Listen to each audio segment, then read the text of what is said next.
I want you to start by picturing a sensation that I think every single person listening has felt, but very few of us actually stop to analyze. Hmm. You're sitting around a campfire, it's late, the conversation has died down, and you're just staring into the flame. You're not even really thinking. Not at all. You just watch them snap and curl and change color. Or maybe you're at the beach, watching the waves roll in, set after set. It's that trance state, that moment where the world just sort of stops spinning. Exactly. And for that moment, your brain, which usually feels like a web browser with 50 tabs open and music playing from somewhere, it just goes quiet. Yeah. It feels medicinal. Now, for most of us, that's a nice break, a luxury. But what if I told you that for a significant portion of the population, that sensation isn't a luxury? It's a prerequisite for functioning. It's a prerequisite. And that's the difference between relaxation and regulation, which is a massive distinction. That is exactly what we're unpacking today. Yeah. We are doing a deep dive into visual stimming. We're working off a really comprehensive guide from Hey ASD, an organization that focuses on autistic-led resources. And the mission today is pretty specific. Right. We need to stop looking at these repetitive visual behaviors as just distractions or bad habits and start understanding them as sophisticated sensory strategies. And that shift in perspective is, it's crucial right off the bat. The Hey ISD guide makes this really compelling argument that these behaviors are actually forms of physiological self-management. So whether it's a kid staring at a ceiling fan or an adult scrolling endlessly on their phone. Exactly. They serve a purpose. It's a topic that usually gets pigeonholed into the autism conversation. Which is the primary context, yes. But the guide is quick to point out that while this is a core trait in autism and ADHD and sensory processing disorders, the underlying mechanic is human. It's about how the brain processes input. Yeah. If you have a nervous system, this applies to you in some way. So let's get our definition straight before we get into the heavy lifting. When the source talks about visual stimming, they aren't just talking about, looking at things. No. It's about seeking specific visual input. The technical definition is repetitive visual behaviors. So it's active. It's very active. It's the pursuit of a visual stimulus that provides a predictable pattern. The classic examples we always hear about are like spinning wheels or watching a fan blade go round and round. Those are the overt ones, sure, especially in kids. But the guide really broadens that scope. It's flicking fingers in your peripheral vision. Okay. It's staring at dust motes floating in a sunbeam. It's that fascination with glitter jars, watching the sediment settle in that chaotic but, contained way. I actually have a glitter jar on my desk. I didn't realize I was stimming, but I definitely stare at it when I'm on a stressful call. And see, that's the perfect segue into the mechanics. The why? The why. Because you aren't staring at the glitter because you're interested in the hydrodynamics of it all. You're not studying it. You're doing it because of what it does to your nervous system. This is the part of the research I found most insightful. Because to an outsider, it looks like checking out. It looks like zoning out. But the source argues it's actually zoning in. Zoning in. It's a regulation strategy. So think of your sensory system like a mixing board in a recording studio. Okay. You have faders for sound, touch, smell, sight. For most neurotypical people, the brain just automatically adjusts those faders. It filters out the hum of the fridge or the flicker of the lights. But for neurodivergent individuals, those filters might be broken. The faders are stuck at maximum. Exactly. The world is incredibly loud, incredibly chaotic. You're just flooded with data. Visual stimming acts as an anchor. An anchor. I like that. By locking your visual focus onto one single predictable thing, like that glitter jar or a spinning coin, you are manually overriding the mixing board. You're blocking out the chaos by hyper-focusing on one controlled input. It's a filter. It's like you're saying, I can't control the noise in this room, I can't control the temperature, but I can control the rotation of this object. Precisely. It prevents system overload. It stops a meltdown before it starts. It creates a predictable loop in an unpredictable world. Right. But, and this is a nuance that people often miss, it also works in the opposite direction. You mean when things are too quiet? Yeah, when an environment is understimulating, if the brain isn't getting enough input, the nervous system starts to drift. It gets anxious. It feels untethered. It needs friction. It needs friction to feel present, yes. So in that case, the stimming is providing the necessary stimulation to wake up the nervous system. So it balances the scales, turns the volume down when it's too loud, and turns it up when it's too quiet. Exactly. It's a bidirectional tool. That makes so much sense. And the ASD guide goes a step further and talks about emotional expression. This is really beautiful to read about. It's fascinating. I mean, we rely so much on facial expressions or tone of voice to gauge how someone feels. Yeah. But for many autistic people, stimming is the language. Rapid, excited visuals, seeking like, intensely watching a light show or waving a colorful toy that can be an expression of pure, unfiltered joy. So it's not just coping, it's celebrating. It's everything. It's a way to feel steady, safe, and present. It's a self-soothing tool that doesn't require batteries or Wi-Fi. It's always there. I want to pivot to the timeline here, because when we talk about this, the image that tops into pop culture is usually a toddler. Mm-hmm. But the source material stresses that this isn't something you grow out of. That's a massive misconception and, frankly, a harmful one. The need for regulation doesn't just vanish when you turn 18. Right. Your nervous system doesn't magically change its operating system. The presentation just evolves. It goes underground. It goes underground. Adults are socially conditioned to suppress the overt stuff. You rarely see a 40-year-old lying on the floor watching a ceiling fan in a corporate meeting. Even if that would make them feel better. Right, so the behavior adapts. It becomes micro movements, flicking your fingernails, looking at specific textures on clothing. And then there's the big one, the one that made me just stop when I read it. The scrolling insight. I had a feeling that would resonate with you. It resonated with me. Okay, let's break that down, because we all doom scroll. We all get stuck on TikTok or Instagram Reels.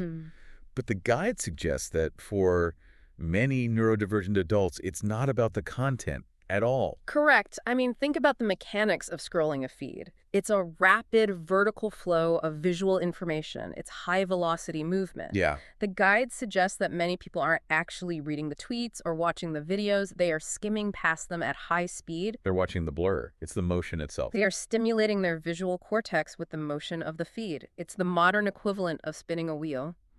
The rhythmic, repetitive swipe and flow. That's the stim. Wow. You aren't processing the information. You are regulating your nervous system with the visual velocity. That explains so much. You know that feeling where you've been on your phone for 20 minutes, and if someone asked you, what did you just see? You couldn't name a single thing. Not one. You were just watching colors move. Because your brain wasn't in information gathering mode. It was in visual regulation mode. It's visual stimming in the digital age. That completely reframes the whole addiction narrative. I mean, sure, the apps are designed to be addictive, but maybe we're just using them as a digital fidget spinner. It empowers you to ask a different question, right? Instead of, why am I so undisciplined? You can ask, why is my brain seeking this intense visual regulation right now? Am I overstimulated? Am I bored?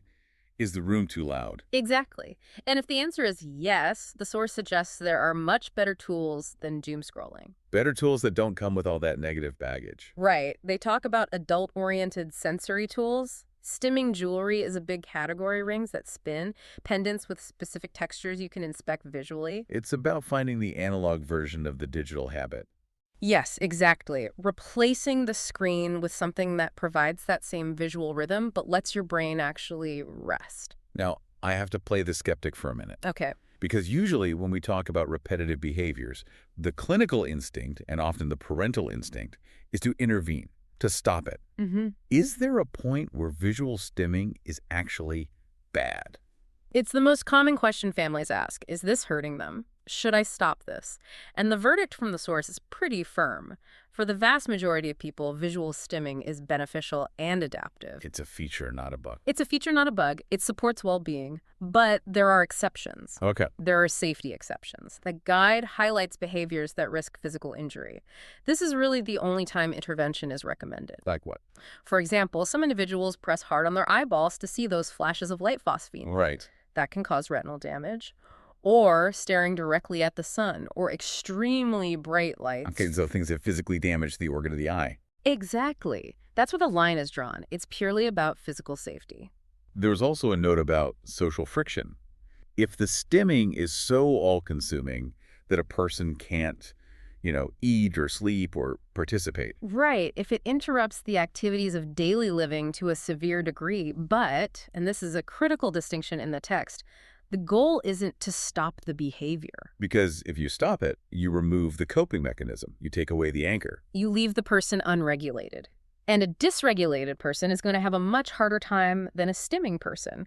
The strategy is redirection. Walk me through that. So if someone is pressing their eyes because they crave that intense light, you don't just say, stop that. You offer a kaleidoscope. Ah, You offer a light-up toy that provides that intense visual saturation without the physical pressure.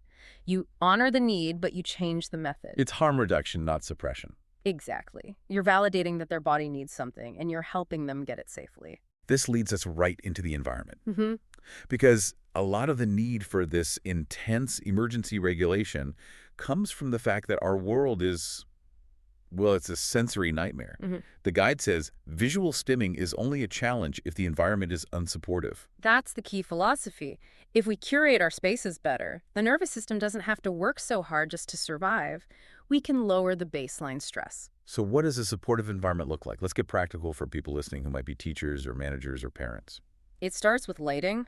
I cannot stress this enough. Yeah. Most offices and classrooms are bathed in this harsh, flickering fluorescent light. Oh, that hum. Yes, for a sensory-sensitive brain, that's not just ugly, it's painful. It's like hearing a strobe light. It's audible visual noise. It is. So just switching to softer, dimmable, warm lighting reduces that baseline stress immediately. Then you look at clutter. Right. You think of clutter as just mess, but for the visual cortex, every single object on a desk is a piece of data to be processed. So cleaning up isn't just about aesthetics. It's about freeing up RAM in the brain. Precisely. It lowers the processing debt. But it's not just about taking things away, it's about adding the right things. The guide suggests creating sensory corners. Which sounds like a timeout corner, but it's actually the opposite. It's a recharge station, a zone with calming visual materials, lava lamps, fiber optics, bubble tubes, a place where it is safe and encouraged to just zone out and watch something mesmerizing. A designated safe-to-stim zone. Exactly. The source listed some specific tools. I saw Stimming is Sacred Pillows, which I love the name of. But they also mentioned things like weighted blankets and sensory-friendly clothing. Yes. I was confused by that at first. A blanket feels like a touch thing, not a visual thing. Yeah. How does that help with visual processing? It connects back to that mixing board analogy. Sensory processing is holistic. You can't separate the eyes from the body. Okay. If your proprioceptive system, your sense of where your body is in space, is chaotic, your vision struggles to focus. The body is too noisy. Right. If you don't feel grounded, your eyes dart around trying to find stability. By using a weighted blanket, you calm the body's position sense. You lower the noise on that channel. Which frees up processing power for the visual system. Exactly. So by calming the body, you allow the eyes to relax. You have to treat the whole human. I want to land on the cultural piece of this. Because we can buy all the lava lamps in the world, but if we stare at people weirdly when they stim, or tell them to pay attention when they're looking at a fidget spinner, we haven't really solved the problem. That is the crux of it, the normalization of stimming. The Hey ASD guide calls for a cultural shift where seeing someone stim isn't cause for alarm or mockery. It should be viewed like stretching or drinking water. Or yawning. It's a biological function. If you see someone pacing or doodling or staring at a fan, the reaction shouldn't be, what's wrong with them? It should be, oh, they're regulating, they're taking care of themselves. The guide also mentions we can help by using visual supports like schedules and checklists, which seems like an organizational tip, but they frame it as a regulation tool. Because uncertainty is a massive trigger for dysregulation. The question, what happens next, causes a lot of anxiety. Right. By using visual schedules, you externalize that information. You reduce the cognitive load. If I know what's coming, I don't need to rock or stare to calm myself down as much. It's proactive regulation versus reactive. Exactly. Stop the anxiety before it builds. They touch briefly on therapies, occupational therapy, sensory integration. Where do those fit in? They're valuable tools, absolutely, but with a major caveat. The source is very clear. The core value of any therapy must be acceptance. Okay. It's not about training the stim out of the person. It's not about making them look normal or have quiet hands. Acceptance of stimming equals acceptance of the person. That's the line. It's about dignity. When we tell someone to stop moving their body or eyes in a way that feels natural, we are telling them their operating system is wrong. The goal should be to help them navigate the world, not to change who they are. Precisely. So if we zoom out, we're looking at a fundamental rebrand of a human behavior. Visual stimming isn't a bad habit. It's a functional, sophisticated way of processing a chaotic world. It regulates the nervous system, it expresses emotion, and it aids focus. And while we see it most clearly in autism, it's a tool the human brain uses universally. We've talked about the evolution from childhood fan watching to adult scrolling. We've talked about safety redirection, not suppression. And we've talked about how simple changes in lighting and attitude can transform a space. It really just comes down to empathy, understanding that the person across from you might be experiencing the room very, very differently than you are, and respecting the tools they use to handle that. So here's a challenge for you listening right now. Look around the room you're in. Is it a sensory nightmare? Are there flickering lights? Is there clutter everywhere? Is there anywhere to just rest your eyes? And look at your own habits. When you're stressed, do you stare at a screen? Do you watch the rain? Do you ever find yourself staring at the pattern of bubbles in your sparkling water? Recognize that urge for what it is. I want to leave you with one final thought to chew on. We accept that people pace when they're on the phone. In fact, we might even think they look intense and focused. We accept that people doodle in meetings to listen better. We even accept that athletes have bizarre rituals before a game. We call those tactics. We frame them as helpful. We say they're getting in the zone. So why do we draw the line at visual behaviors? Why is staring at a spinning object weird, but pacing the hallway is just thinking? Perhaps the distraction isn't the stimming itself. Yeah, Perhaps the distraction is our rigid expectation of what paying attention is supposed to look like. that is the question. And maybe if we broaden that definition, we'll all feel a little more regulated. Something to think about. Thanks for diving in with us. A pleasure.